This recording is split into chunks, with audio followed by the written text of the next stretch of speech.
Okay, welcome everyone.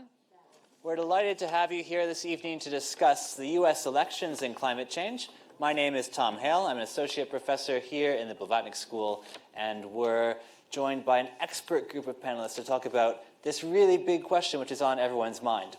So here in the Blavatnik School, we tend to look a lot at different parts of the world, at global issues, and here we're going to focus a little bit on one particular country, a rather big and politically interesting country, I guess you could put it, but one, of course, with big implications for how we think about the global struggle against climate change. So we'll be thinking both about the US elections, of course, but also what that means for broader efforts to address climate change around the world. Let me start by quickly introducing our three experts. To my far right, your far left, is Ms. Sue Biniaz. Sue was for 25 years the lead climate change lawyer in the US State Department, where she played a central role in the negotiations of the Paris Agreement and in a number of other significant multilateral environmental treaties. And so she really has more expertise on the question of how the Paris Agreement was made and drafted than many people, almost anyone else in the world.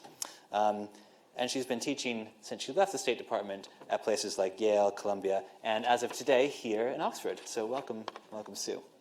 To her left is Mr. Brendan Guy, who is the Manager for International Policy at the Natural Resources Defense Council, one of the largest US environmental NGOs.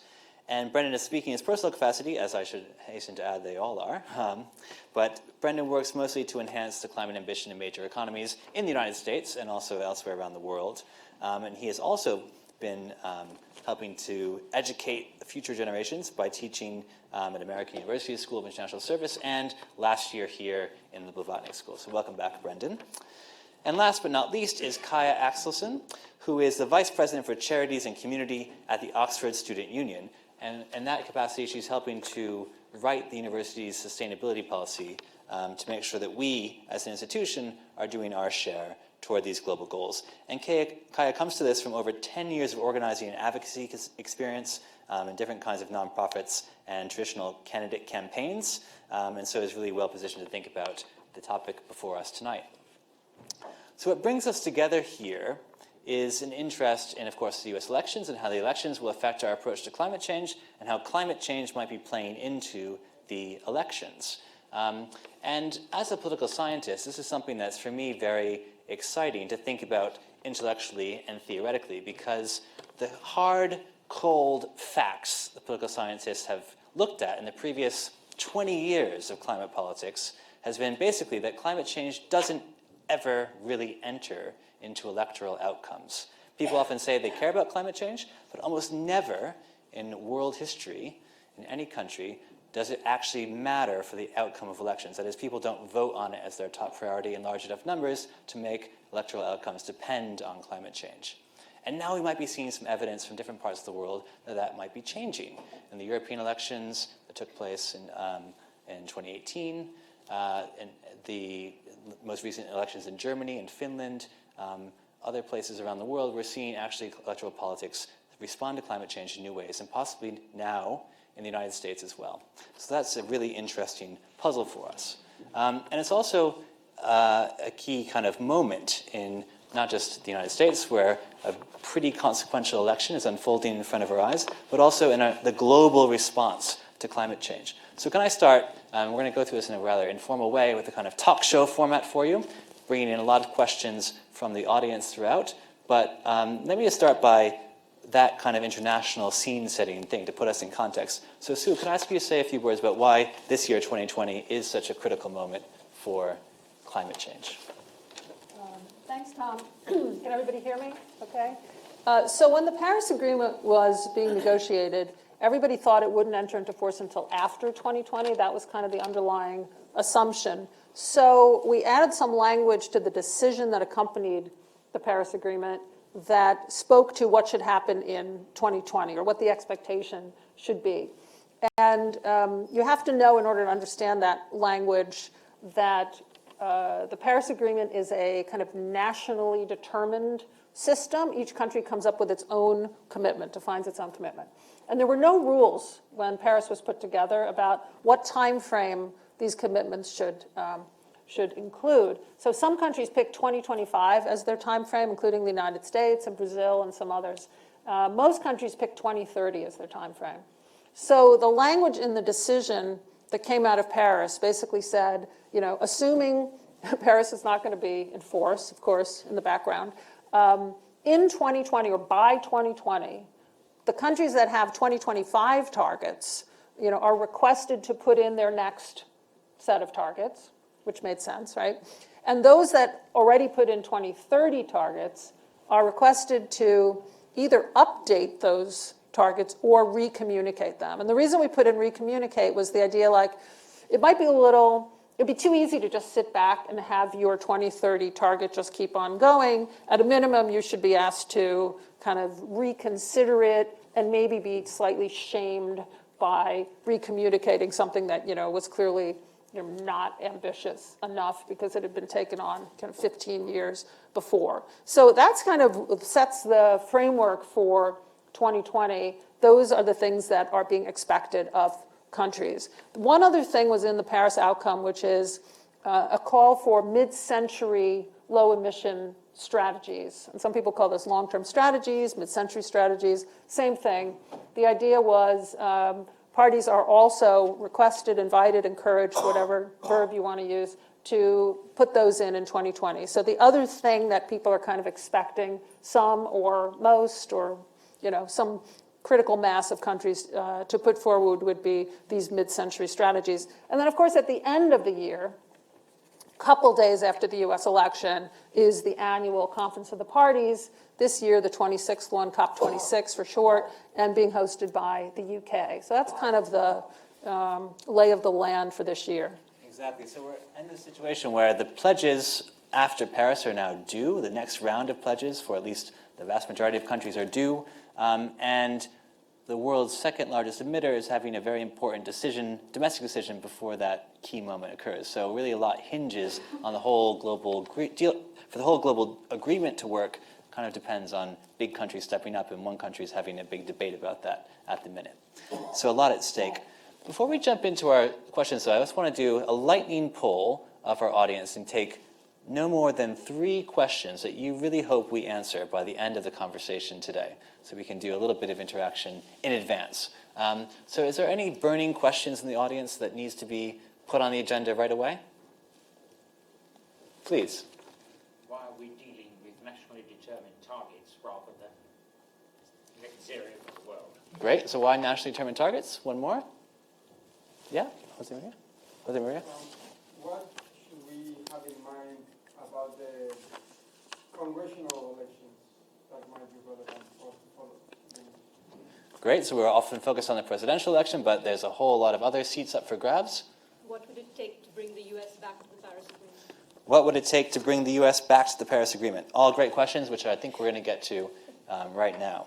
So let me start by picking up on this idea of does climate actually matter for this election? Is this election going to be influenced by people's views on climate change in any ways? Let me just give you a few quick slides to set the ideas out. So this is a graph showing you some research from the Yale program on climate change communication, which looked at what people's top issues are by different kinds of groups. So on the left side, you see all registered voters. The blue column here are liberal Democrats, then working their way across the political spectrum to conservative Republicans. And the bars you see without any shading are global warming.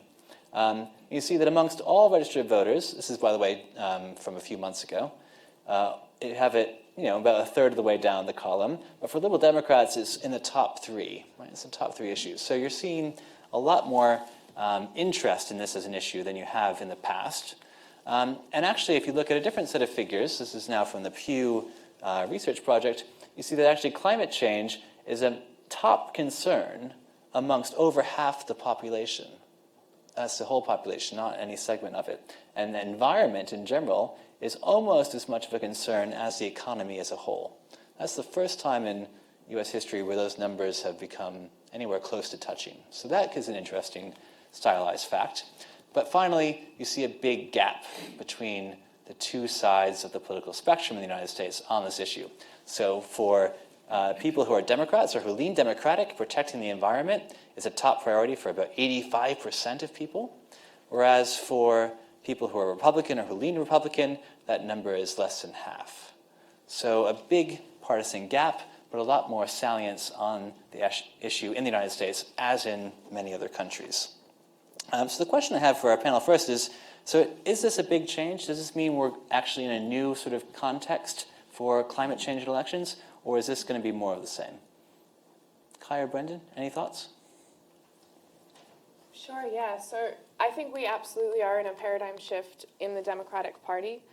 Just looking at their platforms, it used to be that environment would never be in the top 3 issues on any pick just because it wasn't among the top priorities. People would give some lip service. And this is also reflected in sort of the broadcast news coverage that we see of elections. We've seen 200% rise in broadcast news coverage of climate change in the past year.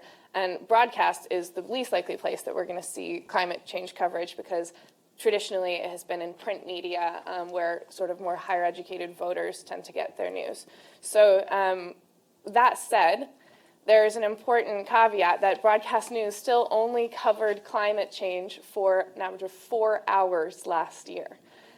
And that, I think, was mostly due to Governor Inslee, who's governor of Washington State, my home state, coming into the race and running on a climate platform, bringing some incredibly ambitious climate policies, demanding a climate debate, being denied by the Democratic Committee a climate debate, and then pulling out partly as a result of that. After that, we saw a bump. CNN ran 4 climate-based town halls, and I think that was when we started to see candidates really boil down on what they thought was a good climate policy. They were picking policies off of each other.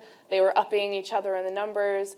I think what's really telling about this race in terms of the priorities of the Democratic candidates, at least as far as climate change, is that not a single one of the top litter had anything less than $1 trillion committed to their climate policy. And now that was unheard of when I was working on campaigns 4 years ago or 8 years ago. And we've got a debate now between the Green New Deal, or the parts of it that Biden is picking through, and the Green New Deal full force that Bernie wants, one committing $1.7 trillion hard right now and one committing $17 trillion. So that's a huge difference from before, and I think we really have won that battle. The difference is in the details, and I think we can get into that later. Absolutely. So we do see a big change in how the candidates are talking about it, and a big change in the number of zeros after the plans.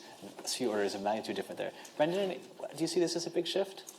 Yeah, so I think as the data you presented really show, for the first time ever in American political history, climate change is a top-tier voting issue. And I think it's really important to try and untangle why that is. And I think it's a lot of reasons, but I think they actually all connect together. So I think really what started a lot of it was that climate change is at people's doorstep now, and it wasn't at their doorstep. It was a far-off abstract issue in 2016, 2012, but right now it's on their doorstep and it's real. And so those climate impacts, whether that's fires in California or flooding in Iowa or wherever it is in the country, that made it really visceral and connected to other issues that people care about, whether that's healthcare, housing, inequalities in the US. And therefore, they started clamoring for action and saying, hey, this affects me right now, not in 50 years down the road. So we need politicians to take action. And I think huge credit to all the young people in the US for really, really pushing the envelope on this and being out there, making noise, having themselves be heard that this is an important generational issue for them.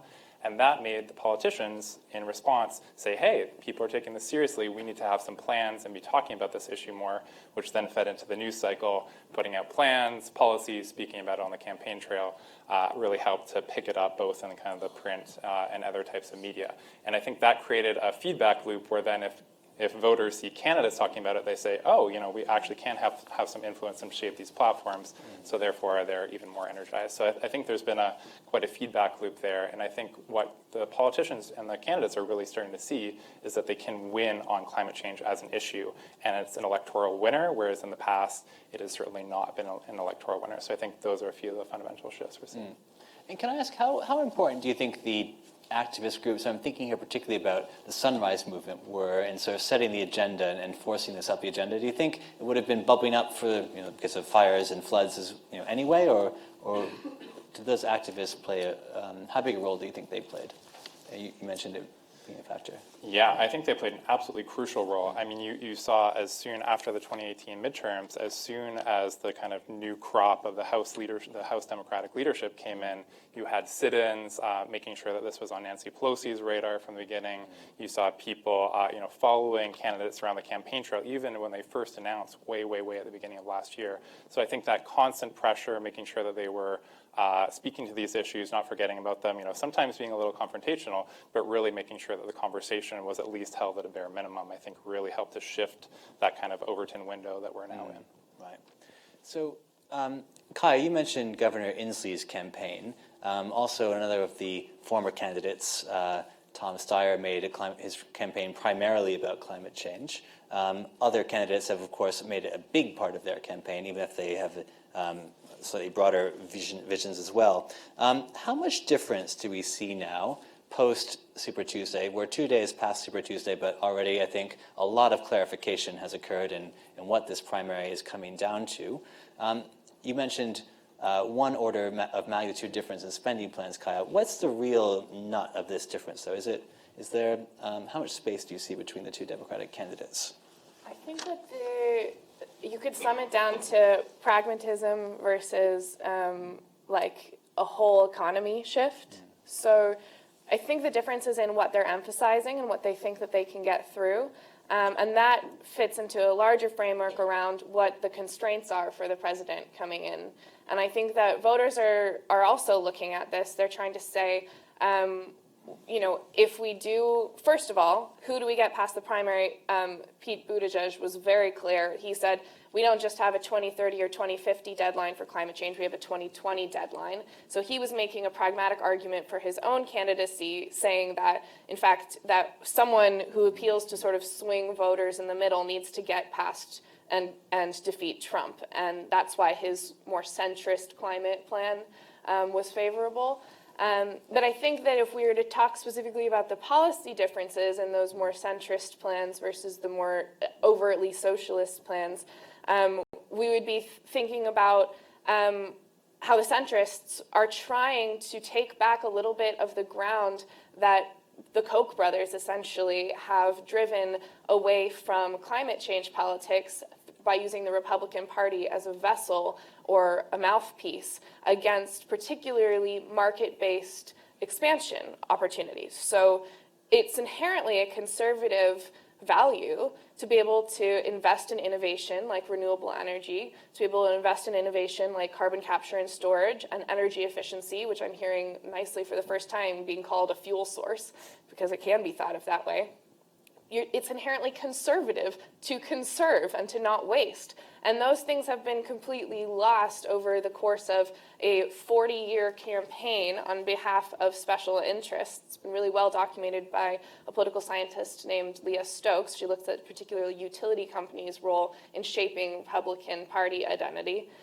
And I think that the centrists in the race are really interested in taking back some of that ground and saying, we're on the same page here. And that's why if you watch Joe Biden's ad that he has on climate change on his website, the first one that pops up, he talks about jobs, renewable energy, and innovation.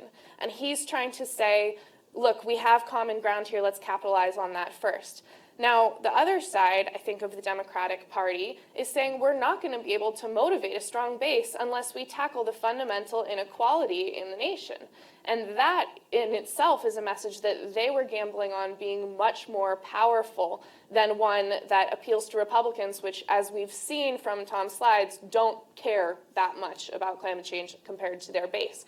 So I think that strategic trade-off between base building and delivering something that is actually what people want and can dream about and get volunteers out for free versus something that is going to reshift the identity polarization of climate change. I think both are really admirable goals, and we're having a debate within the party on which to choose. Yeah, no, we certainly are having a debate, and I think that debate will continue. Brendan, any views on this difference? How big is it? Yeah, so there's certainly differences, but I think one thing just to note first line is how much the baseline has shifted. I mean, compared to, again, 2016, even 2008, 2012, where we're seeing all the Democratic candidates right now is light years ahead of where they've ever been in the past. So I think that fundamental shift of everyone recognizes the science and the urgency, and everyone realizes we really need to be doing a lot more and a lot more quickly than we have been talking about in the past, often gets missed. And, they would have been seen as completely unelectable, completely, way out in left field, even as recent as 2012. So just that fundamental shift, I think, is important to recognize that there has been a lot of movement within the party as a whole. I think to some of the issues, there's also probably a lot more commonality than the media and others might think. I think, broadly supporting some of the frameworks of the Green New Deal, even if you might disagree about some of the timelines. I think things like making sure that other major emitters actually come to the table and increase their ambition, because the US is only about 14% of emissions. We really need to get other countries on board and ratcheting up what they're doing, as Sue had alluded to this year. I think using trade as a lever for climate change policy and saying we're not going to do trade deals with you unless you include some kind of climate change commitment in that. And that could include things like a border carbon tax. And I think also cleaning up a lot of the US overseas investments. We spend a lot of taxpayer money on dirty exporting and subsidizing dirty fossil fuels. So I think there's definitely some convergence there. But of course, once you start to kind of unpack a lot of those, some of the theories of change and the pace and the kind of structural shifts, as Kai was mentioning, those start coming out a little bit more clearly. Right. And what about on the other side of the aisle? I've seen a few articles looking at Florida Republicans worried about rising sea levels, not really putting a strong climate change label on it, but saying some things, more ambitious things than they've said in the past. If we think back just 8 short years ago, the Republican candidate at the time, John McCain, was advocating for carbon pricing of different kinds, and so it seems to have been a change of baseline on that side as well. Do we think that has any prospect for changing this year or in the future? Any thoughts? So I think one thing that's really important to recognize about the Republican Party is they are seeing what we talked about before, that climate change is starting to become an electoral winning issue, and you can actually lose or win voters on it. And so I think that's why you're seeing Trump at Davos and in the State of the Union signing up and endorsing the Trillion Trees campaign, which is fine, and congressional Republicans similarly really promoting innovation and carbon capture and storage and research. And so I think they're seeing, especially from the younger Republican voters and suburban Republican voters, that they're demanding that they actually take action and have a plan to do something rather than just burying their heads. And if they don't get something together quickly, that they're going to lose a lot of those voters, especially as they kind of begin to mature into the party and become the leaders of the party. So I think that's why you're seeing the Republican shift on this slowly. And I think, while that's good and we need to embrace that, we definitely need to hold them accountable for making sure that it's, those are necessary solutions to fight climate change, but they're certainly not addressing the elephant in the room in terms of, fossil fuel emissions and things like that. So we need a much more comprehensive solution, but we will continue to encourage them to kind of move and embrace a more holistic package of solutions. Kai, anything to add to the Republican side of things? I think that it's been interesting to see a few Republicans peek their head out about carbon pricing. And I think we're going to face a debate on who pays. Does the polluter pay, or does the sort of supply side? So I think that one really key distinction between Republicans and maybe some moderate Democrats on their side and the further left is a support for restrictive supply side policies. You saw Warren and Bernie ready to shut down exports and imports. And, then you've got Republicans and moderates saying, well, if you do that, that'll have a knock-on effect and on our economy, and that's too fast, too soon. Yeah, no, indeed. And I think as in various scenarios, you could imagine the debate becoming less about do we have climate policy or not, but who wins and benefits from different kinds of measures on certain fuel sources. Say, is it going to be a big push on nuclear or not, or on fracking or not, and how quickly to ban different kinds of things, and that would be very much contours of the debate. The biggest question you probably are all thinking, of course, is who's going to win on November 3rd? But I guess the question we can think about here is, do we think climate change is going to matter for that in the general election? Do we think any of it will hinge on how the two candidates approach climate change? Kai, any thoughts? Yeah, it's a big question. I think that it's looking likely we're going to have a Biden versus Trump race. And I think that race is going to get very personal. But I also think that Biden is going to, I think he will absolutely have to continue to talk about climate change because his base cares about it. But I think he's going to really talk about it in terms of the economy, sort of in the traditional way that Democrats have in the past. And I don't think that he is going to get that base that maybe Bernie or Warren supporters would have on climate change. I think it might be a nice area that highlights sort of a big key thing that Trump has done, which is pulling out of the Paris Agreement, so highlighting a key difference. In terms of how it affects the election, who wins and loses, I think it's going to get more personal than that. I think that whoever performs better in terms of character, because we're talking about a sort of populist leader who his entire strategy is based on sort of mocking someone else. And if Biden can speak truly from the heart about climate change, and he can carry that into the debates passionately and earnestly, which I haven't truly seen him do, then climate change will be something that I think is a benefit. But maybe we'll embolden him. We can only hope. Right, so people who maybe care most about climate change would be people who would be very likely to vote for Democratic candidate anyway. So is it going to matter, I guess? Brendan, do you think it's going to matter? Yeah, so before we get to the general, I think even in this kind of emerging two-person primary race, I think you're going to see a lot more of the contrast drawn between Biden and Bernie, and there are contrasts to be drawn, so I think we will see that play out a little bit more in the kind of extended primary that we have. But once we get to a general and there is a nominee versus Trump, I think it will subside a little bit to a degree, but I think as we were saying, it still is a contrast issue that Democrats are trying to project back on Trump and saying, you've been reckless by abandoning the Paris Agreement and America's global leadership and rolling back all these regulations to protect air, clean air and clean water. And so we're going to hold you accountable and actually show that contrast, not run away from climate, but show where the contrasts are. But I think, as Kai was saying, probably do that in a way that really appeals to a lot of the kind of economic incentives and kind of clean energy jobs incentives that are really actually going to win probably a nominee a lot of those battleground states like a Michigan or a Wisconsin or Pennsylvania that do depend a lot on fossil fuel jobs at the current status, and we need to figure out what a just transition actually looks like to support those workers and moving into a new clean energy economy. Right. So a question came before, on the ballot in November, it's not just the presidency, of course, but Congress, both House and Senate, potentially in play. And the question is what outcomes there might be relevant for our thinking about how United States climate policy develops.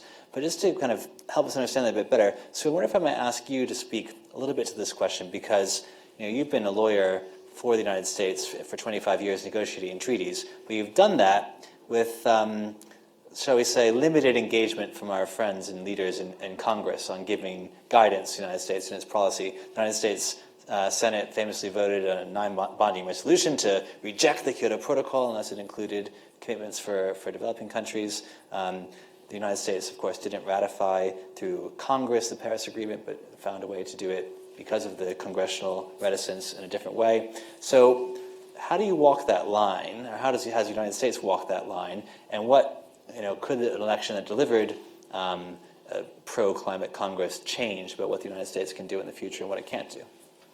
Looking at me? Looking at you. Well, climate change has been a really challenging issue to deal with internationally, because it's not like a typical foreign policy issue that the State Department normally works on. If you're trying to decide whether to recognize a new country or government, that's entirely within the discretion of the executive branch, so constitutionally.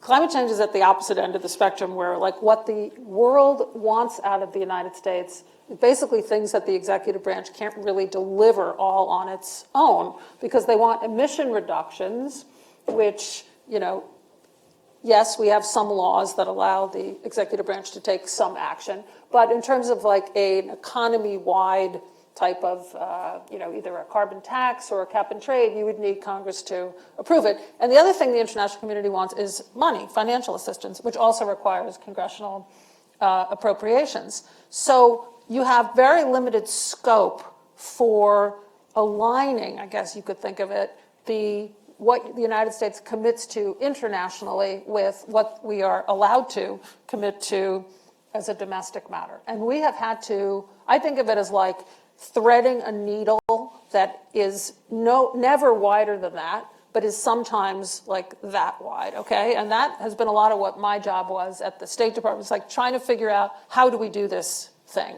right? And things were not terrible in 1992. It's interesting. That's when the Framework Convention on Climate Change, the first treaty, was negotiated.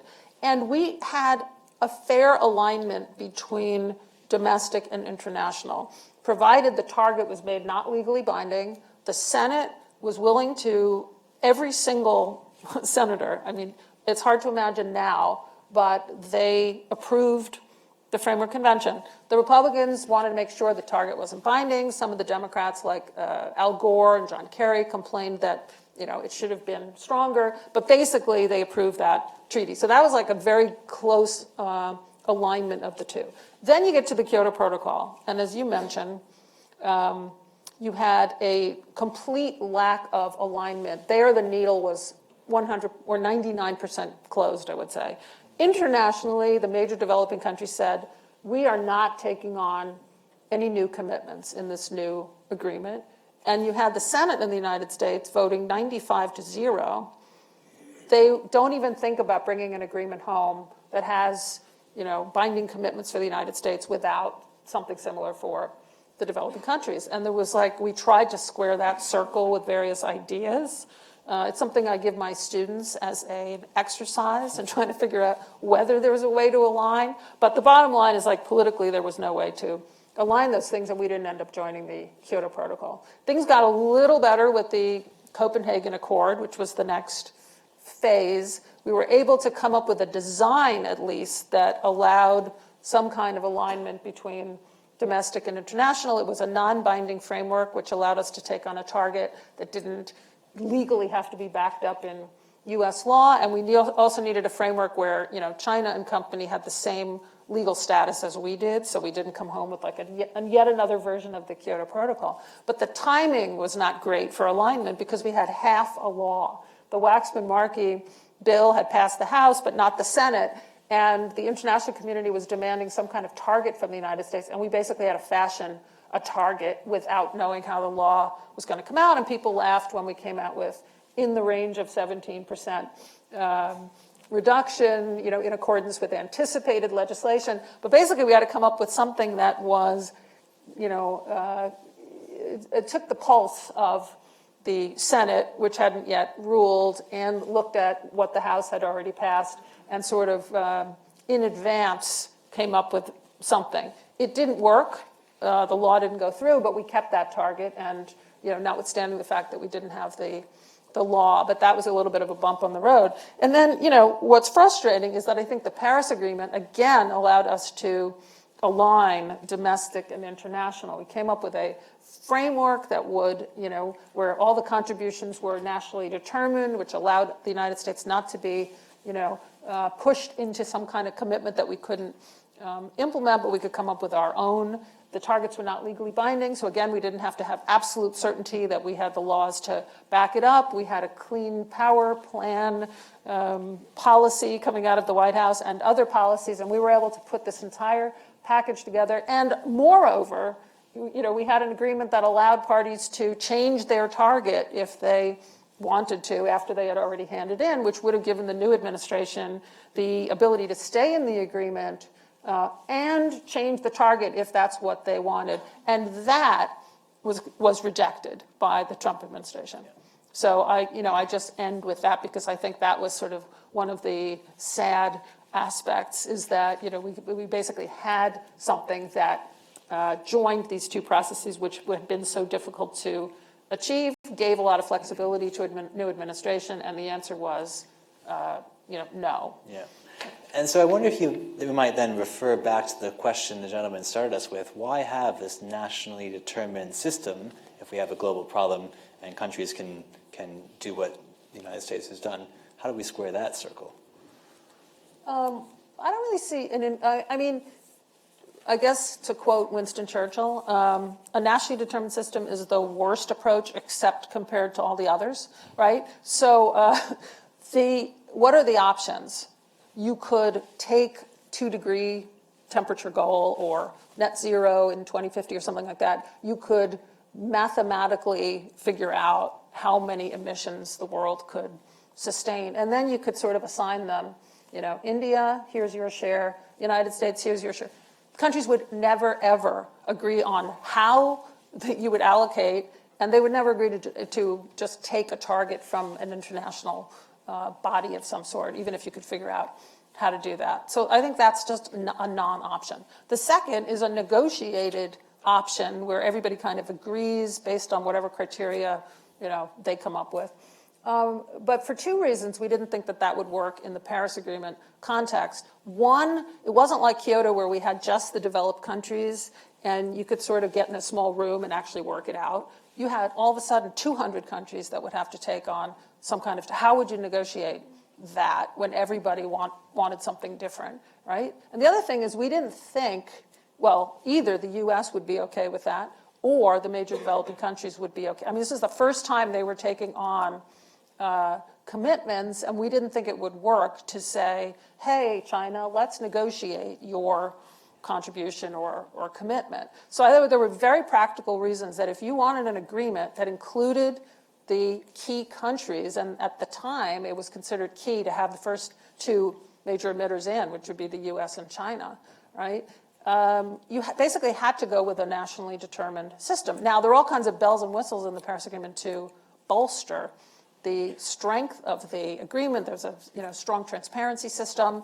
You also have the below 2 degree or even 1.5 long-term objective, and you have net zero built in there also as a goal. But you don't have a kind of a link between that, like you must do nationally determined, but here's what it has to reach, because I think we would have lost the participation. So, I mean, you can go back to Paris and say, well, I like this part, but I don't like the nationally determined, but I think you can't do that. The whole thing then basically falls apart. So I think what the world has been trying to do is like keep the framework of Paris and then, through small groupings of countries agree to take on more action or put political pressure on countries that, when you're, like it's 2020 now, Japan, please update your nationally determined contribution. So like they're not required to update it, but like the world is kind of helping support the Paris Agreement goals by, making clear that they think X country should do more. So, I mean, that's how I see it. Yeah, which is why 2020 is such an important year, the first test of this ratcheting up process. If we get a big ratchet this year, we'll have more confidence, I think, that the Paris model is going to march us toward this long-term goal of decarbonization. If we don't get a big ratchet up this year, this nationally determined system will look more weak. So coming back to the question of Congress, though, Brendan, how important is it that, given what Sue says, that the U.S.'s international stance kind of has been doing the best it can without robust congressional approval? How important is the congressional outcome this year?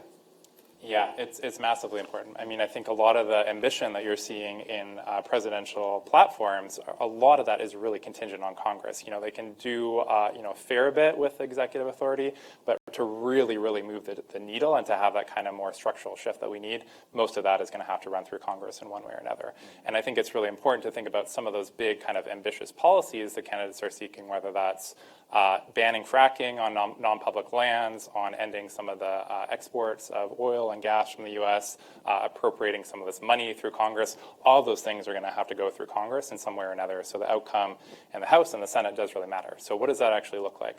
So right now, both the House and the Senate are up for grabs. I mean, it's kind of, it could be anyone's race. I mean, a lot of that will depend on who's at the top of the Democratic ticket. Obviously, all the Republicans are fairly hitched to Trump at this point. But there are about 6 Republican Senate seats that are up for grabs and about 2 Democratic ones. So odds are, possibly could be around, pretty evenly split, potentially even Democrats having a little bit of control in the Senate, and then same with the House, could go either way, but we'll see what happens. But I think the critical thing is okay, even if the Democrats did have a majority in the Senate, they kept the House, and they won the presidency, a lot of these things that we're talking about still need more than 60 votes to get through the Senate filibuster. And so that's where you start to have a conversation about, okay, do we reform that filibuster to have it be a lower threshold, or do you use some of these other creative tools that are out there, such as it's called budget reconciliation, which only requires a simple majority in the Senate to get through. And obviously that could be good for getting climate through, because I don't think we're going to have more than 60 pro-climate senators anytime soon. But it's also dangerous, because what if the tables are turned and you're having things that you don't like that are anti-climate going through a lot more easily than they have right now. So I think we have to be weighing all those things. But it's certainly very, very, very important to getting any of this done in practice. Kaya, what's your view on the Congress? Yeah, I'm a little more optimistic as far as the House. I think we probably have that locked down. Well, you never know. And then I think another sort of element of this, and part of why there's sort of this debate in the Democratic Party between do we take a more moderate approach or not, is this issue of the fact that even if a president who is Democrat got in, Trump has done a very, very good job of placing judges into positions of power, and partly because of his and Obama's record expanding executive authority, those judges are very skeptical. The Supreme Court is very skeptical of the use of executive authority right now. And so I think that a lot of sort of the big dream priorities that we would hope we could get through Congress without the Senate would be very difficult. And we can't necessarily do through executive authority either. So I think that is kind of part of the calculation of why people are leaning towards a far less ambitious plan, or a far less sort of leftist plan. Yeah, 60 is a big number. 60 is a big number. Let's then walk forward a little bit, just actually 6 days beyond the election, and think about COP26 taking place in Glasgow starting November 9th. There are two scenarios. Either a Democrat has been elected 6 days before, or President Trump has been reelected 6 days before. Two dominant scenarios, I'm going to say. We're in a year where lots of things seem to be happening, so we'll start with those two, though. So if, say, scenario one, a Democrat is elected, how does the COP look? What's different? What happens? How does this come together? What will people in Glasgow be thinking? Sue, do you want to...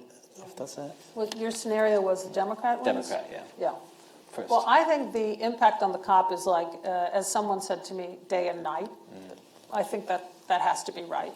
You know, we already had Trump win during one of the COPs a few years ago, and it was like a funeral.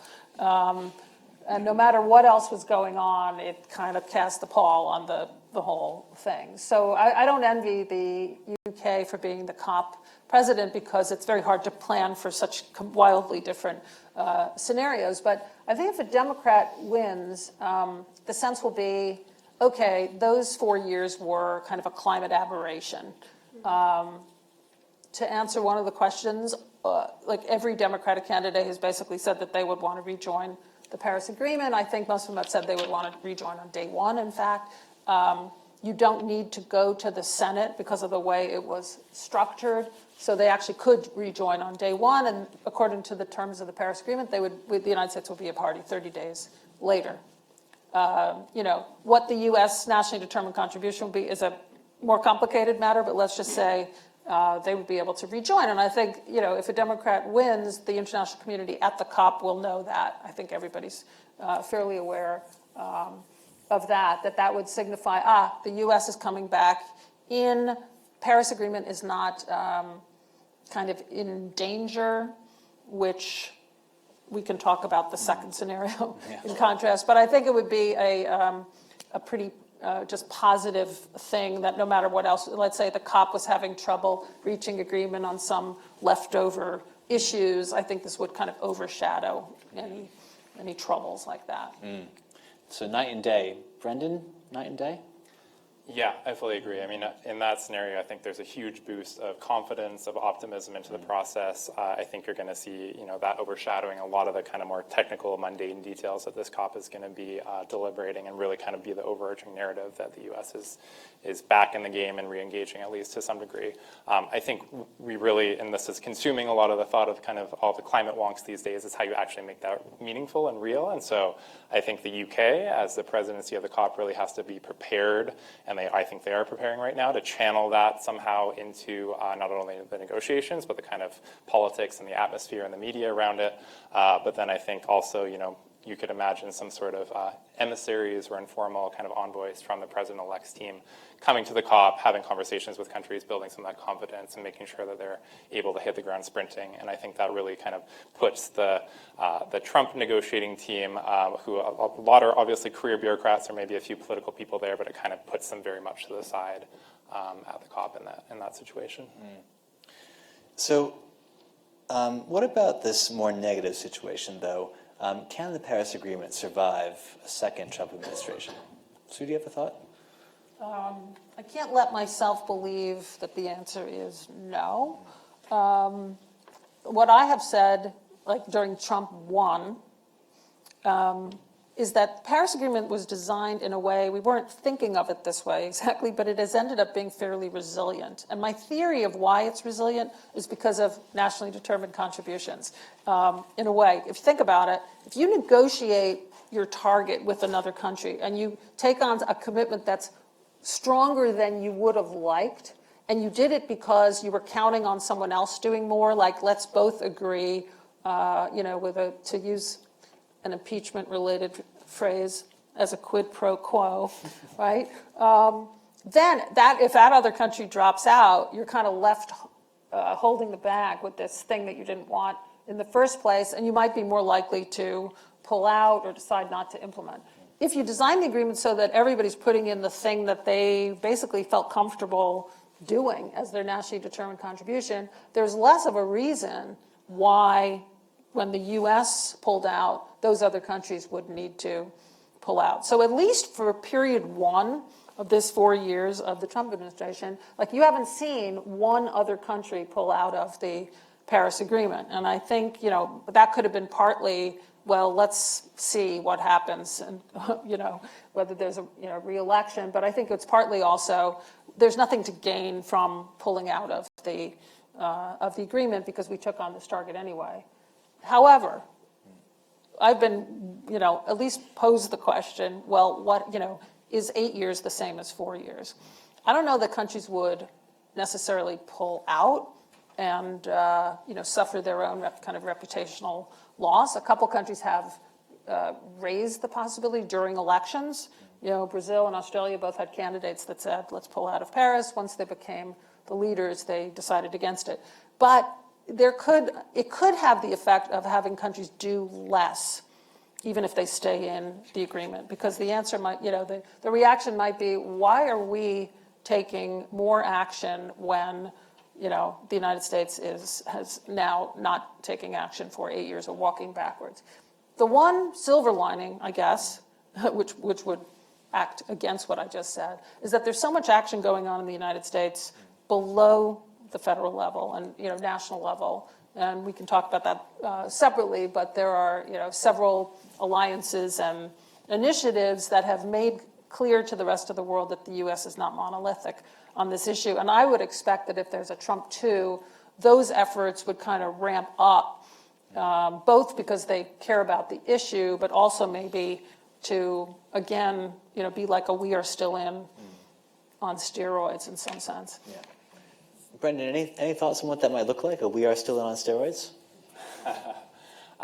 So I think if there was a Trump 2 scenario with the COP coming so quickly on the heels of that, you would see a lot of these states, cities, businesses, citizen groups, subnational actors really coming forward and being a lot more aggressive than they have been before. And they were fairly full-throated already, but I think you would see a lot bigger push on that. You might have some kind of societally determined contribution from all those actors that is kind of in the place of a US NDC, because the US will have exited the agreement by that point. So I think you're going to see a lot more kind of full-throated push on that front, maybe doing things like, having governors, mayors, CEOs kind of more trying to represent the US than they have in the past and trying to take on a little bit of that shadow diplomacy role.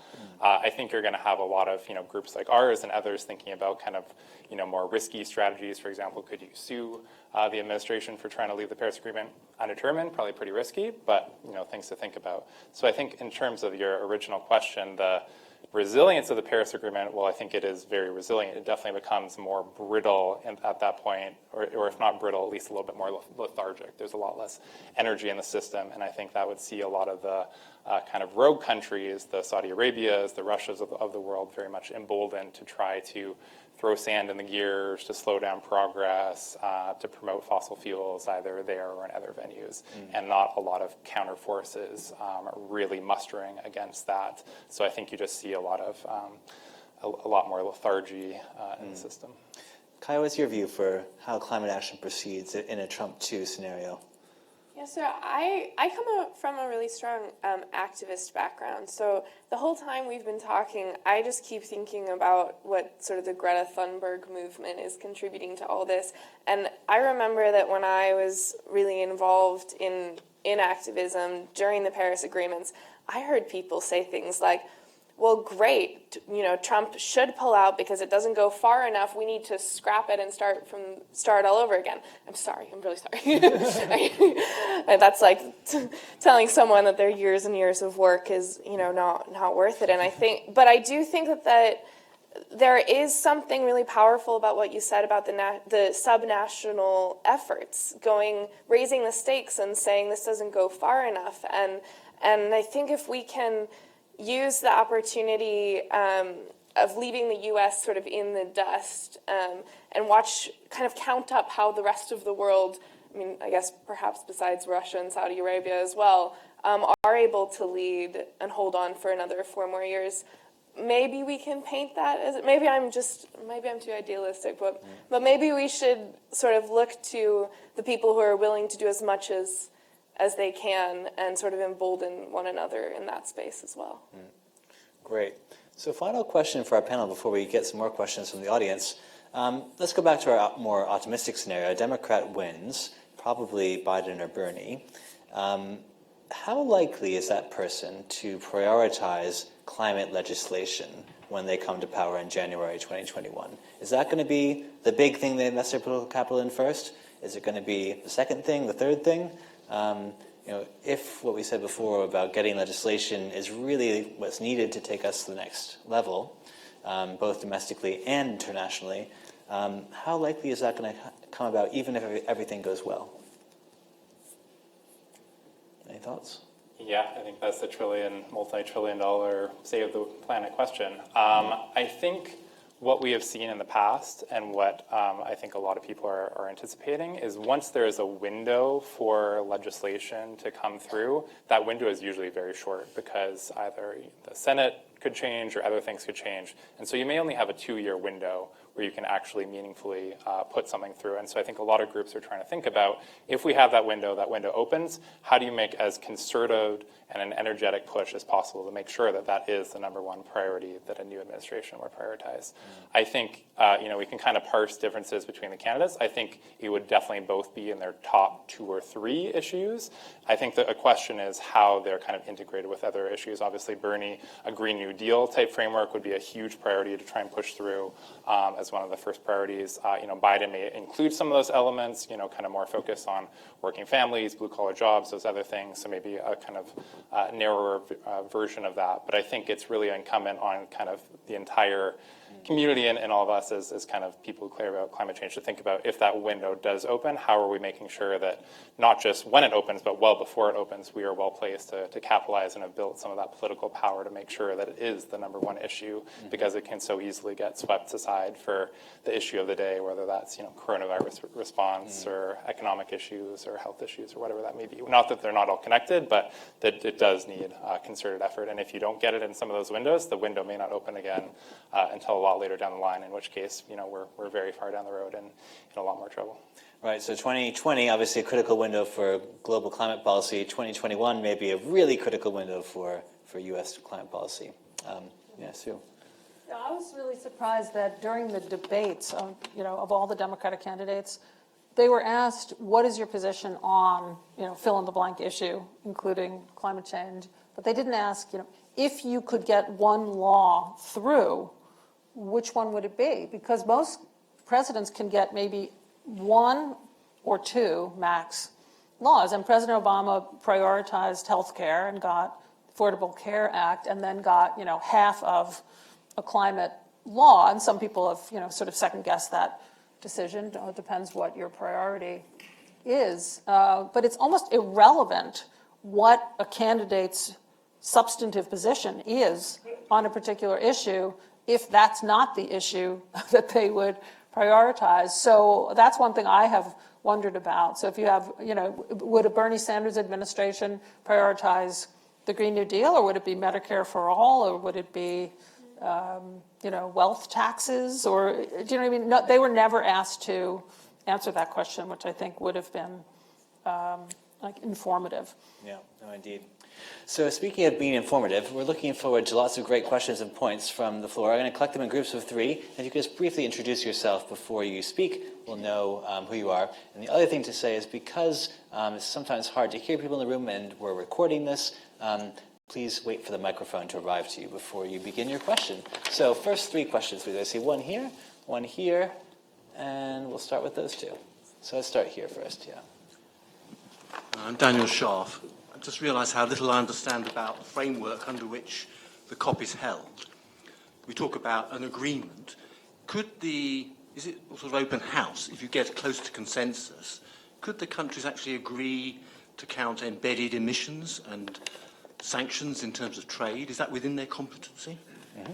All right, so can we change how we count things through the COP process, please? Thank you. Charles Enoch at St Anthony's College. 2 very quick questions. The first one is, yes, subnational can make you feel good, but does it actually make a quantitative difference? And don't you get pushback anyway? I think Trump is already trying to stop California. I mean, do you actually have, if there's a Trump 2, could you actually have California and the others actually making a difference beyond the feel good? And the second question is, you showed the Democrat-Republican difference, not the age difference. I think the other one is the demographics.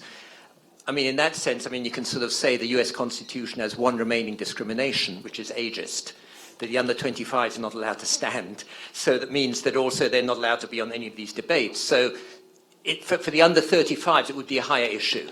I mean, is there some way in which, the demographics actually could bring in, maybe Bernie at the oldest brings in the demographics, but if we're all talking about the 35-year-olds or sub, but, to increase participation and increase awareness and priority for this, wouldn't it be right to sort of try and do something to bring more of the under 35s? Thank you. Great.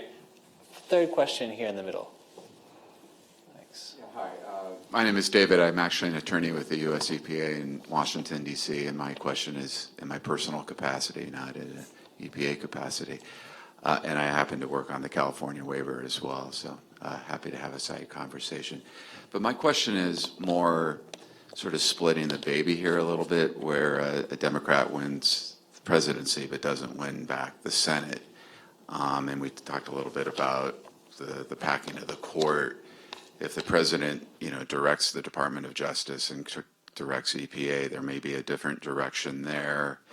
But with the structure of the Paris Agreement as sort of a self-ratification, doesn't need the Senate. I'm just kind of curious what that might look like.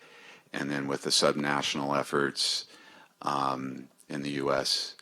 with a Republican Senate, what would that possibly look like? It seems like it still could go forward. Thank you.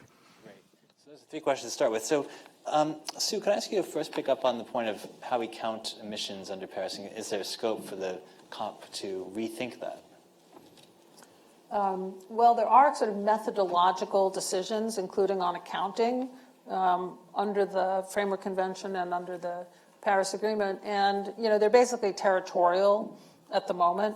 And they don't, unlike the Montreal Protocol on ozone, they don't sort of count embedded, under the Montreal Protocol, if you import something, you add it to your calculations, and if you export, you subtract it from your calculations.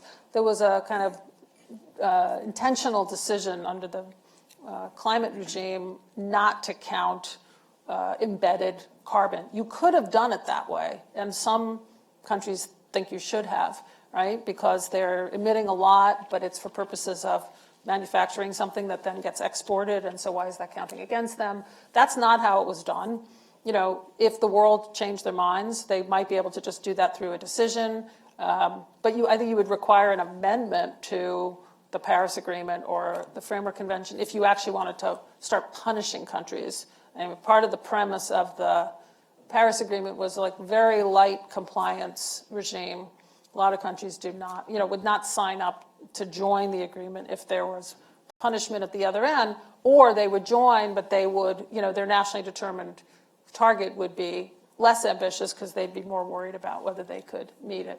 So it would have kind of follow-on consequences. Yeah, and I just added, there's nothing that prevents countries from changing their mind, but the experience shows that inertia is a very powerful force in international negotiations generally, but particularly in the climate realm. So I would see it as very difficult to change it now, but not impossible. What about this question about do subnationals matter? I don't know, Brendan, do you have a thought on that? Or? Yeah, so on that point, I think there's been a lot of analysis, and I encourage people to check out the America's Pledge report and the We're Still In Coalition, who have done some analytics on this.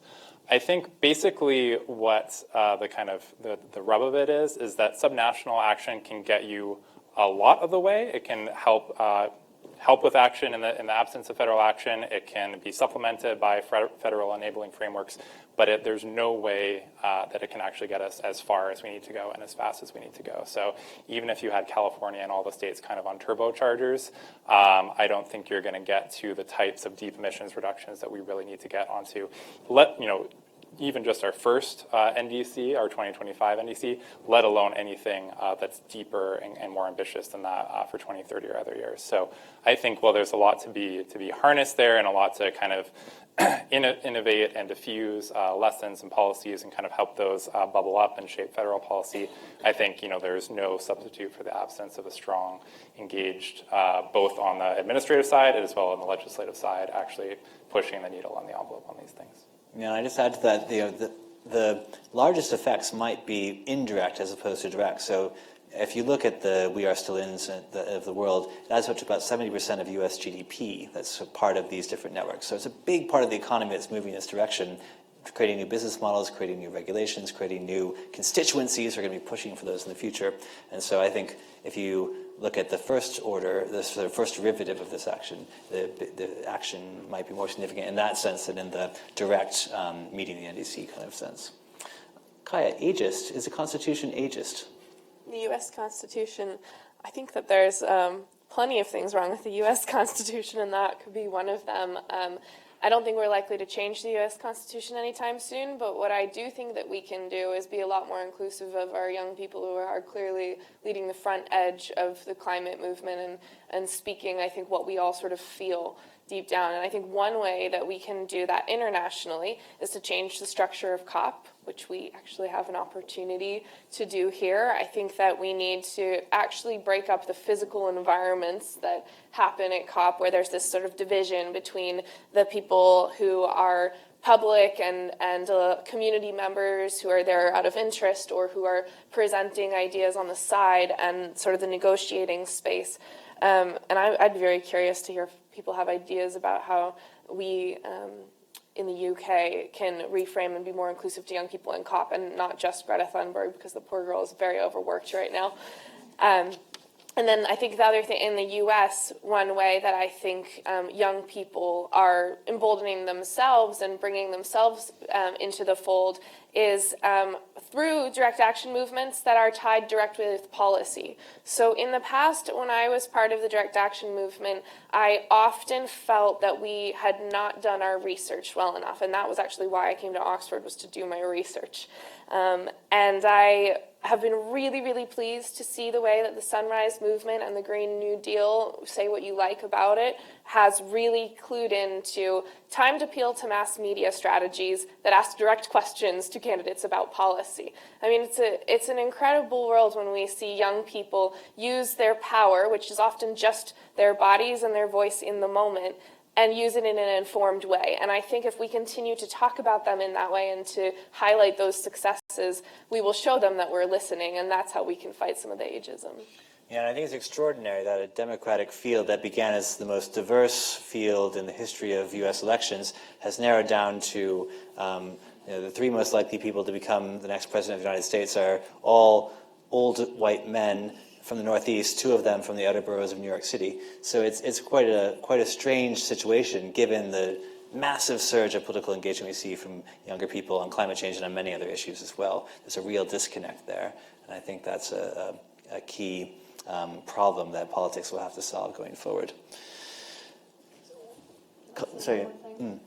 Yeah, one of you raised sort of lawsuits by the federal government against the states. And for the first several years of the Trump administration, that was not an issue.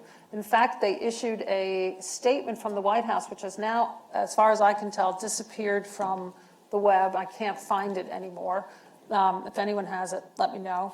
Which basically said, we're okay with the states taking on kind of international or engaging internationally as long as they're just talking about their own emissions. So it's not okay for California, for example, to speak for the nation, or for Jerry Brown to be the unofficial U.S. Secretary of State. Okay, fine, because there are all kinds of constitutional issues with that. But it's okay if California wants to go to a COP and say, we're committed to reduce our emissions by X%. But I think that's changed over the last several months, and the federal government is now going after the states. There's a lawsuit against California, for example, for its links with Quebec, the offset linkages, quote-unquote agreement, making all kinds of arguments that are, I think, outlandish. And I used to be on that side of issues, like when states tried to do things, we were the first ones to try to stop them. And even by my brainwashed perspective, I thought the arguments were very much over the top. So you can one other consequence, I think, of a next Trump administration could be that just as the states would want to do more internationally, they're going to have to be very careful how they frame their activities or commitments, because they don't want to, I would imagine, trigger some kind of lawsuits. With this Supreme Court, conservatives are supposed to be pro-states' rights, but they're also probably anti-climate change action, and you would be taking quite a risk to send a case like that up to the Supreme Court. So I think we're going to have a very kind of interesting but difficult balance to strike. Absolutely. Let's strike a balance with a few more questions. I see Lavanya, one in the back, and then one here. So first, Lavanya. Thank you. I'm Lavanya Rajamni at the law faculty. My question is primarily for Sue.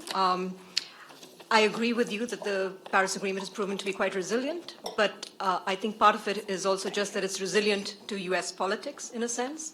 And my question relates to the fact that even if the US comes back into the Paris Agreement context, the US has history in this process, history of framing agreements that it then rejects and withdraws from. So how is it going to rebuild trust in the system, even if it does come back? Because it's not just a question of resilience, it's also a question of effectiveness. And I'm not sure we can necessarily get the effectiveness just by having the US back in.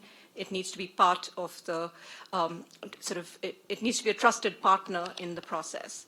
And I think connected to that is a second question about COP26 and about the expectations we should actually place on COP26. because I hear from the panel expectations about ramping up ambition. And as you know, because you negotiated it, the decision doesn't expect states necessarily to enhance their, especially the ones with targets for 2030, to enhance their targets this year. It's only for the ones in 2025 that sort of the expectation of progression applies. So if we start placing these expectations on a process which is not going to deliver, as of date, I think we have three nationally determined contributions from Norway, Suriname, and Marshall Islands. And it's unlikely we're going to have dramatic shifts, even if we have enhanced NDCs, we're unlikely to have dramatic shifts from the major emitters. If you place these kind of expectations on the process, is that then going to make us question the entire process itself, especially with Greta Thunberg and others also placing these expectations on the process? The process has some value independently, I think, of necessarily ramping up ambition to bridge the gap. And I think I'd like some sort of reflections on that as well. Great, two excellent questions. What makes us credible, and are the expectations either too high or misplaced on ambition? The second question was there in the back. Yes. Hi. Hi, my name is Kate. I'm a master's student in geography and the environment. And we haven't quite touched on climate adaptation yet. And a key loss of the U.S. pulling out of the Paris Agreement was the loss of all the financial commitments for climate change adaptation, especially for the most vulnerable communities and vulnerable nations. And at the same time, we see that the Chinese government, as a main tool of their development funding, has been through the Belt and Road Initiative, which notoriously does not quite include their Paris commitments or other green development commitments. So I'm wondering that amongst this, and also touching on maybe the insufficiency of subnational action within the United States, what other tools do we have to make sure that this is a just transition internationally, where communities that need that adaptation funding are receiving it? And yeah, how do you further that snowball effect of creating finance that will really make this just transition happen more quickly? Fantastic question. And the third one here in the middle. Thank you. Oh, sorry, I meant this young lady here in the middle, sorry. And then we'll come to this. Yeah. Thanks. Back to the election. I'm optimistic about the ability for Democrats to use the climate issue to turn out the Democratic base, but I'm also cognizant of the power and money and ambition of the other side as well. So curious how Republicans might use climate as a wedge issue in the other direction. To turn out or mobilize their own base, either through, dirty or legitimate policy concerns. And would you mind just introducing yourself as Sure. well? Also, DPhil student. Great. Sue, should we start with you in Lavania's question? I think the U.S. trust issue is very real. The U.S. has already, walked away from the Kyoto Protocol after negotiating it, and then after the world addressed all of the issues, or 99% of them, that the U.S. raised with the Kyoto Protocol and accommodated the U.S. with respect to the Paris Agreement, then it walks away from the Paris Agreement. So it's very hard to say that the U.S. isn't coming back if and when it comes back with a credibility gap. And the question is, how much does that matter and what do you do about it? Personally, I think we should come back with that it would help to come back with a target that had some credibility, meaning we had a basis to actually implement it at home. There's another school of thought that takes the opposite view, which is, as I was telling Tom earlier today, that no one has ever relied on the U.S. for credibility. What the U.S.'s role is leadership, and that's what we crave. And so, it's not as important whether your NDC is credible. We kind of know that you might disappear at any moment. But for these 4 years, we would really like your leadership, and that necessitates some kind of higher target. So I think, any new administration is going to have to basically figure out this balance between credibility and sort of ambition and leadership, because I think those are kind of oppositional forces to a certain extent. But I think it's a very real concern that you raise. The second one is, I agree with you that we can't impose too much of an expectation on COP26. I think it's dangerous because the language of this Paris decision is not mandatory. It's request parties to do it. A lot of outside groups have turned that into mandatory, but I think you do that at your peril, because to suggest that it is mandatory and if countries don't do it, then, well, it makes it look like the Paris Agreement is failing, when that was a kind of a one-off set of paragraphs to deal with this weird situation of 2020 being before the agreement was supposed to enter into force. My framing for 2020 is divides it into two different pieces to try to address this issue, which is things that you need to do to kind of keep the Paris Agreement sound or alive. And so you have to have some countries come forward with mid-century strategies and better NDCs. If no one did that, it wouldn't look very good for the Paris Agreement. Well, wait, the agreement requested all parties to do something and none of them did it.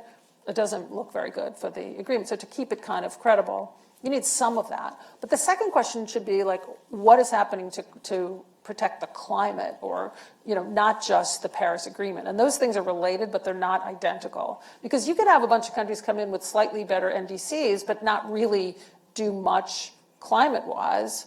And contrary-wise, you could have China commit to green the Belt and Road in a meaningful way, and it wouldn't be in its NDC, but it would be hugely significant. Or you could have the private sector, come in with all kinds of, financial commitments affecting how trillions of dollars in the world are spent. It would have nothing to do with NDCs, but I think most people would say that's hugely significant. So I actually think you have these two metrics working their way through 2020, and you might get more of one and more of the other, but we shouldn't put all our eggs in one or the other basket. Yeah. And what about this question of adaptation that Kate number one raised? This is something that, as I think you said before, Sue, you need to have congressional authorization to spend billions of dollars. In the past, and the Obama administration managed to get $3 billion through approval, not quite dispersed, but managed to try to sneak a bit through a very divided Congress. Post-2020, how is the United States going to deal with that part of the equation? Yeah, so I think you hit on two of the really key political issues this year, and I think ambition gets a lot of the airtime, but I think the finance and the resilience piece, those are really going to be, in a lot of cases, what actually unlocks a lot of that ambition, and it's a kind of a two-way street. I'm not a finance expert by any stretch of the imagination, but I would say a couple things. One, the public dollars that we have going into adaptation and resilience right now are obviously pretty pitiful. We can scale that, we need to scale that, but it's never going to be enough to actually address all the adaptation and resilience needs. So I think we need to figure out that kind of next concentric circle of strategies that help to leverage a lot more of those public dollars. And it's hard because adaptation is very hard for private sector to finance or to build, kind of insurance mechanisms that actually do justice to the impacts that are being felt. But I think we need to think a little bit more kind of holistically about some of those strategies. And I know the UK, along with others, are really thinking about that this year. They're trying to think about what are the financial packages they can put together, not just with UK ODA, but also with multilateral development banks, with other kind of multilateral financing institutions, private sector. How do you build a package that's actually tailored for a country's needs, that actually responds to what they're looking for, that then can help them go further and faster? So I think a lot of people need to do a lot more good thinking on that, and so it's really a kind of critical nexus to think through this year especially. Yeah. What about this kind of jujitsu move that the second Kate suggested? Could climate be an electoral issue not for Democrats but for Republicans, and could that be a way to push back against it? I mean, we already see some kind of moves in this direction where people do, ICE electoral charging stations. If you don't know what that is, ICE stands for internal combustion engine, and people with internal combustion engine cars sometimes park in the charging spots of electric charging stations so that people who want to charge electric cars cannot do so. So we see a bit of that kind of playing out. Is that going to be something the election might bring out more?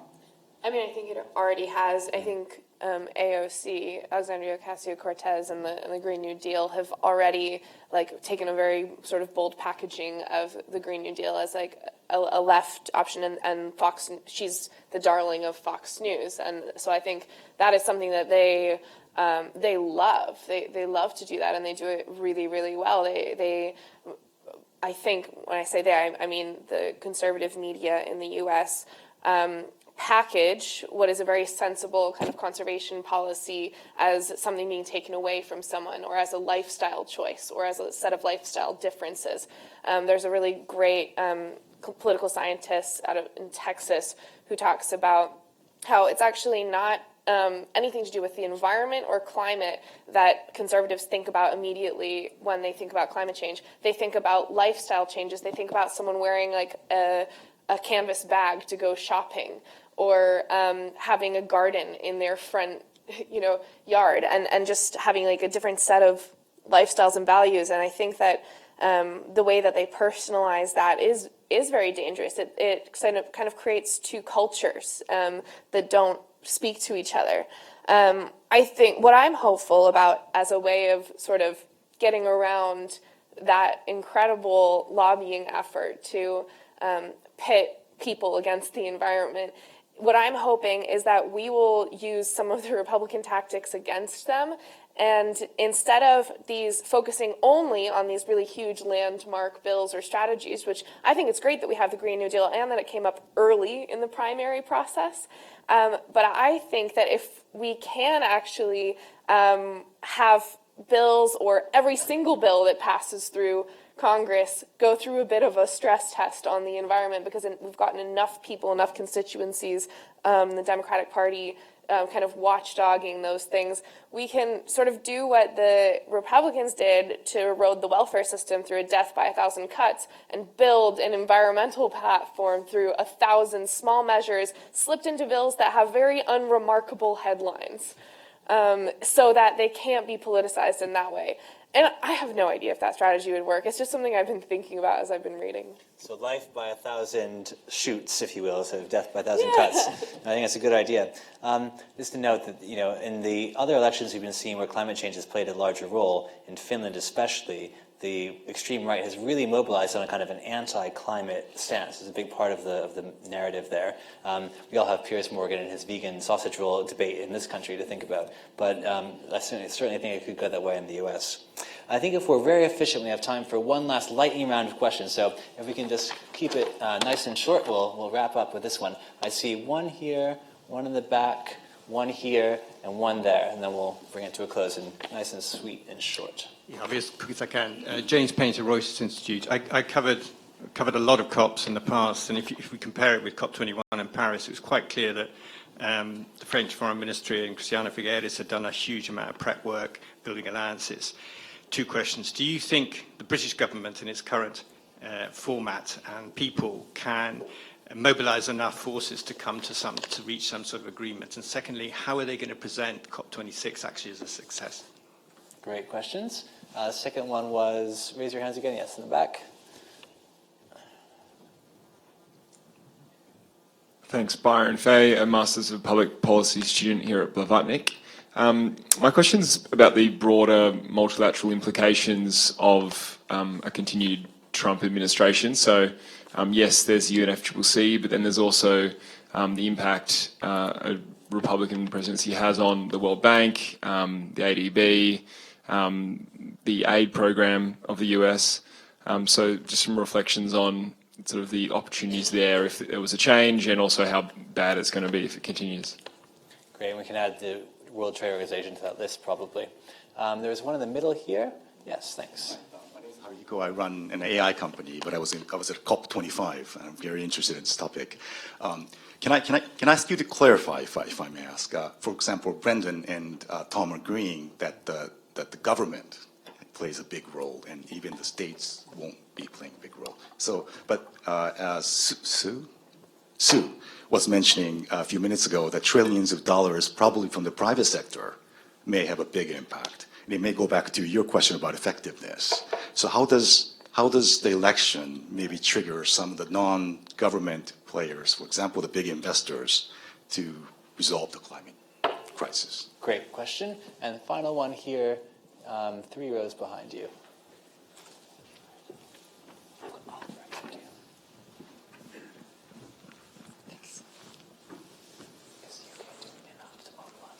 Hi, I'm Jeremy. I'm studying abroad from California here at St. Clair's. And I suppose I have a two-part question. I wanted to ask your opinions on whether or not the greater risk of the U.S. not rejoining the Accord would be other countries leaving or the additional emissions that would happen over those years. And if the U.S. was to choose not to rejoin, would it be more likely that there would be sanctions or incentives to try to get them to rejoin the Accords? Great questions. So, in the interest of time, let's just go across our panel and pick up on those points that speak to you. So our questions were, to summarize, is the UK doing enough to mobilize people around COP26, and what would success look like? What are the implications of a second Trump administration, not just for the climate regime, but for multilateralism more broadly? Is the government really needed if we can mobilize trillions through private investment? What's the effect of the election on this subnational, non-state, international interaction? And is the greater risk countries not joining or U.S. emissions going up? And might there be sanctions of some kind or other sets of incentives on the United States for failing to join? Easy questions for everyone. Sue, I wonder if we might start with you, pick up on any of those points, and then we'll work our way across the panel. Yeah, okay. On the UK point, well, they've had a couple bumps because they've changed, who's in charge and all of that. But I would say what I said before would be the definition of success, right? So some combination of like keeping the Paris Agreement alive, keeping the climate alive. And it may, like the first one is not utterly within their control because they could press, use their diplomacy and every tool in the toolbox and still not get all the major economies to up their NDCs. But that's why they should simultaneously be putting some eggs in the second basket, and I think they are, because I think they're very focused on private finance, for example, and probably putting together some coalitions of countries to do various things that not everybody can agree to, so that if it's rather thin in basket one, they'll still have basket two to use to define success. Multilateralism, I think the answer is bad. How could a Trump 2.0 just has to be bad for multilateralism across the board? I mean, WTO, in your example, they have frustrated the ability of the appeals process by not allowing the appointment of any judges, and I guess things would probably just go on from, get worse from there. The trillions, I think a lot is going on in the private sector. You have these announcements, for example, from BlackRock, which controls more than $1 trillion worth of investment, saying, we're only going to do this and not that. And if others follow suit, that's very significant. You have Mark Carney, who's, I think, just leaving Bank of England to become not only an advisor to the UK government for the COP, but also the UN Secretary General's kind of liaison on private sector finance and, risk disclosure and all kinds of things that could be highly significant this year on the road to the COP. The last one was about sanction. I don't have an answer. I have to think about it. It's an interesting question, like which is worse of those two scenarios. But I think the U.S. reacts very badly to sanctions. I almost think they would, even Democrats would be defiant about, like Europe has sometimes said, or various leaders in Europe have sometimes said, well, if the U.S. leaves the Paris Agreement, we'll punish them by, not agreeing to do a trade agreement unless they rejoin the Paris Agreement. I just think that doesn't work with a big country like ours. I just think that would backfire in some way. I don't know what the sweetener would be exactly to get the U.S. back. I'm not sure that there is, if they take a decision to leave, you probably have to just wait for the other party. I'm not sure there is like a sweetener or a sanction that would change anybody's mind. Great. Brendan, final thoughts on these questions? Yeah, just a couple of quick thoughts. On the kind of private sector subnational side, I think that's one of the strategies that a lot of groups are starting to think about in a Trump 2 scenario is how do you, and even in a non-Trump 2 scenario, but it's how do you build in a lot more durability and resilience to these strategies that isn't just kind of at the whim of changes in politics, whether that's in the US or in other countries. And so I think there's a lot of thought being put into that, but that's the private finance architecture, that's mobilizing pension funds and institutional investors and others to really create some of these stress tests and to move their assets a lot more into climate friendly investments. And so I think some of those strategies are starting to be thought out a little bit more that may have more kind of durability to some of the changes in politics, but I think it needs a lot more kind of thought and innovative creativity. So welcome your ideas on that. On the UK being kind of a little slow to get their act together, I think the French had an enviable job in a way and also an unenviable job in a way. They had a long time frame, but they also had a fairly clear objective of what they were trying to rally everyone around. The UK it's a lot more muddled. It's a lot more diverse. There is some kind of negotiation and agreement that they're trying to get done this year, but a lot of it is actually going to be in national capitals, and it's how much ambition are they bringing, how much finance are they bringing, and so to do that diplomacy and that engagement in almost 200 countries, rather than just doing a lot of focusing on what's happening in the agreement. It's very, very tough. And I think they've staffed up their team. They have almost 200 people working on this now. Their team is kind of getting their feet under themselves, but it's just they have their work cut out for them, I think, in a way that is even above and beyond what the French did, given all the geopolitical headwinds and everything like that as well, too. I could keep going, but I'll stop there. Great. Kaya, final thoughts. So thank you so much for your question, and I'm so glad that you're thinking about how your company can contribute to the climate challenge. It reminds me of some work going on in the Smith School right now around sensitive intervention points, which they're defining as sort of like a kick or a push, something that just hits a node and then through feedback effects has a huge impact. And I like to believe that we can find some of those through independent means of the whole international diplomacy project and national projects. But I do think that in terms of how investors look at markets, when you see governments investing huge amount in research and development, this, it just really helps that take off. One thing that I think is quite interesting in this space that I'm interested in working on is the way that net zero has been taken from the Paris Agreement and is now being applied quite widely and subnationally. So the way that companies and the way that sort of subnational governments are all sort of declaring net zero targets, and they don't have ways of offsetting that because we simply don't have enough nature-based solutions or other people to avoid emissions for us in order to reach those targets. So something I think is really an opportunity here that could be very dangerous also if people start falsely accounting for offsets that they don't have. That could be very dangerous. But something that is a huge opportunity, I think, in sort of the private sector is if people create a market, a real market around offsetting things that are actually reducing carbon emissions or sucking carbon out of the air. And I think that there's a huge space for innovation there that could have some opportunities for sensitive intervention points. Yeah, and I think that's the kind of thing the UK will be needing to think a bit more about as it moves forward, how it uses this wider groundswell of activity it sees around it in a strategic way to help COP26 be a success, and what Sue referred to as the second basket of eggs, I think, around that. Let me just add one thought on the larger implications for the multilateralism that came up. The United States has been, throughout history, a sort of skeptical multilateralist, and when multilateralism has been strengthened, it's usually been because it's been aligned with U.S. domestic interest in some important way, either after the Cold War or after the Second World War. I think we're now in a situation in the United States where we're really facing a critical moment there, where a country needs to make a very clear choice about what its role in the world is and what it sees itself doing. We know it's not going to be going back to a kind of 1990s, early 2000s unipolar moment. Those days are over. So the United States needs to think about what a new vision for itself as a multilateral champion might be should elections go in a certain way. And that's a big debate in front of us.